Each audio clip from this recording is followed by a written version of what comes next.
اگرچہ آج بھی پاکستانیوں کی قابل ذکر تعداد سابق فوجی عامر فیلڈ مارشل ایوب خان کے دور حکومت کو ملک کا سنہری دور قرار دیتی ہے، تاہم اس دور کے حالات کا باریک بینی سے جائزہ بتاتا ہے کہ ایوبی آمریت کے دوران ملک میں کھوکھلی اور نام نہاد ترقی ہوئی، جس کا خمیازہ آج بھی ملک کو بھگتنا پڑ رہا ہے۔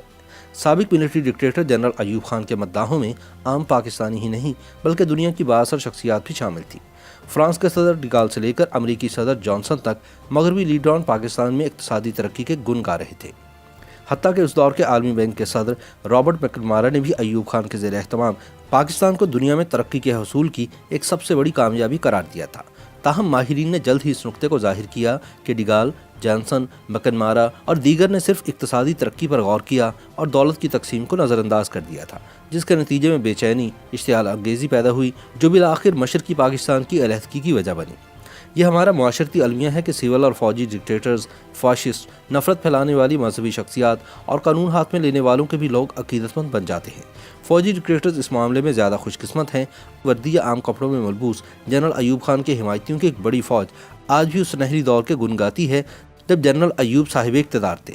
وہ اس نام نہاد درخشاں دور کو یاد کرتے ہیں جب دودھ اور شہد کی نہریں بہتی تھیں اور جب اقتصادی ترقی جنوبی کوریا یا کسی اور ایشین ٹائیگر یا کیٹ کے برابر تھی۔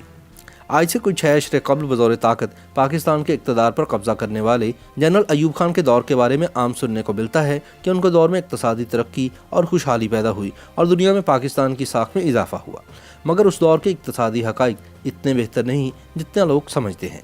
جنرل ایوب خان کی پالیسیوں اور اقدامات کا جائزہ لیا جائے تو پتہ چلتا ہے کہ ان کا بنیادی مقصد اپنی حکومت کو بحال رکھنا اور طول دینا تھا۔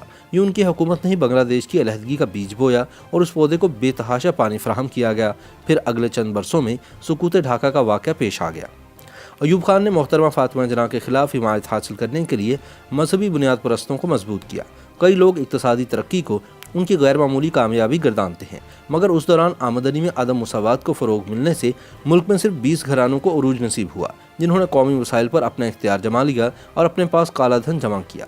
اس طرح باقی لوگوں میں غربت، بھوک اور مایوسی پھیلتی رہی۔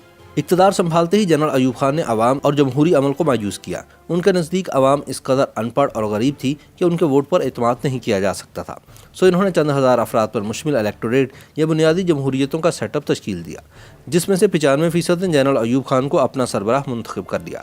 جنرل ایوب خان نے داخلی افراتفری کی صورتحال کا سیدھا ذمہ دار سیاستدانوں کو ٹھہرایا اور ان پر الزام عائد کیا کہ انہوں نے ذاتی مفادات کے لیے ملک کا سودا کیا۔ وہ مشرقی اور مغربی پاکستان کے بڑے سیاستدانوں کو جیل میں ڈالنا چاہتے تھے۔ ان کے بعد آنے والے فوجی عاملوں نے بھی اسی طرح سیاستدانوں کی توہین کی۔ ایوب خان کے دور اقتدار میں نام نہاد معاشی ترقی کی جڑیں غیر مساوی آمدنی میں پیوست تھیں، جو کہ کلیاتی معاشیات اور علاقوں اور لوگوں کے درمیان وقت کے ساتھ بدتر ہوتی گئی۔ اس کا نتیجہ یہ نکلا کہ نصف صنعتی دولت پنجاب میں چنیوٹیوں اور ہجرت کر کے آنے والے میمنوں، بوہریوں اور کھوجوں کے حصے میں آ گئی تھی۔ اسی اثنا میں جنرل ایوب خان نے بیرونی ماہرین کے لیے دروازے کھول دیے جو پاکستان کی معیشت سے لا علم تھے۔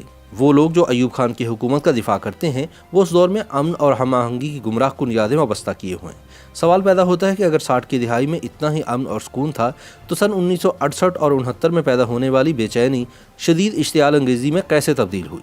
دراصل وہ حقیقی اقتصادی ترقی نہیں تھی بلکہ چند افراد کے ہاتھوں میں بڑھتی ہوئی دولت اور طاقت کی بہتات تھی، جس نے محرومیوں کو جنم دیا اور یوں اشتعال انگیزی کو فروغ ملا۔ جنرل ایوب خان کی جانب سے برسوں تک مغربی پاکستان پر ترجیحی بنیادوں پر کام کرنے کا ہی صلہ تھا، جس وجہ سے مشرقی پاکستان والوں میں غم و غصہ پیدا ہوا۔ ایوب خان نے 3 بڑے منصوبوں جن میں نئے دارالحکومت کی تعمیر اور 2 بڑے آبی منصوبے یعنی منگلا اور تربیلا ڈیم کی تعمیر صرف مغربی پاکستان تک ہی محدود رکھی۔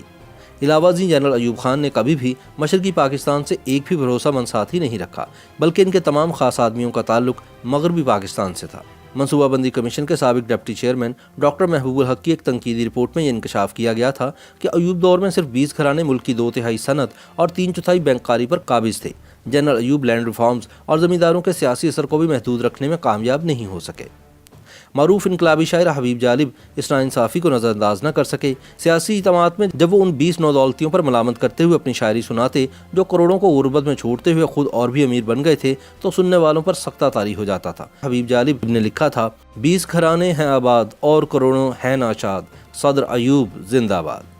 معاشرے کو جدید بنانے پر یقین رکھنے والے ایوب خان جلد ہی مذہبی قدامت پسندی کی لپیٹ میں آ گئے، کیونکہ پالیسی میں آنے والے یکسر موڑ نے اقتدار پر ان کے اختیار کو طول دیا۔